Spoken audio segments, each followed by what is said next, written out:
بە مەبەستی باشترکردنی کوالێتی خوێندن لە زانکۆ و پەیمانگاکان و بەرزکردنەوەی ئاستی زانستی خوێندکاران، وەزارەتی خوێندنی باڵا و توێژینەوەی زانستی حکوومەت هێرێم بڕیاری داخستنی خوێندنی ئێوارانیدا لە بەشە زانستیەکان و خوێندنی یاسا لە زانکۆ و پەیمانگا حکومی و ناحکومیەکان.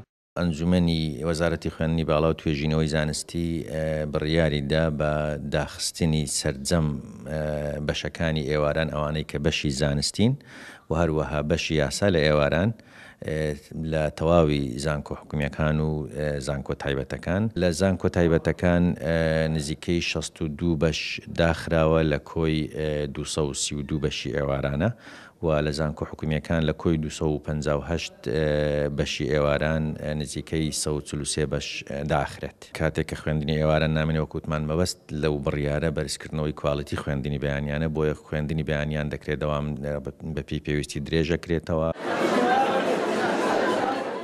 لە بەرامبەر داخستنی ئەم بەشانە لە خوێندنی ئێواراندا وەزارەتی خوێندنی باڵا زانکۆ و پەیمانگاکانی سەرپشک کردووە لە ڕێژەی وەرگرتنی خوێندکاران بۆ ساڵی نوێی خوێندن لە خوێندنی بەیانیاندا بە شێوەی پارالێل.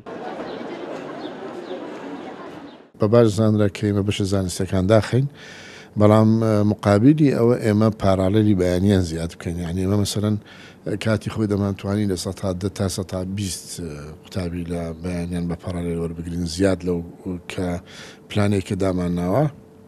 بەڵام ئەم ساڵ دەتوانین ئێمە کراوەیە دەسەڵاتەکەی لە زانکۆ تا 140 دەتوانین ژمارەی وەرگرتن لە بەیانیان وەرگرین بە شێوەی پارالێل کە هەمان شێوەیە بەس دەبێت بەیانیان دەوام بکەن.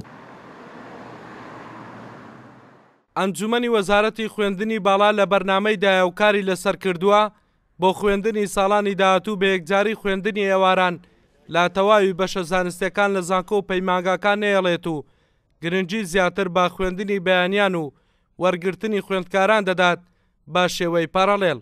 هەڵگورد ئەحمەد، کورسات نیوز، هەولێر.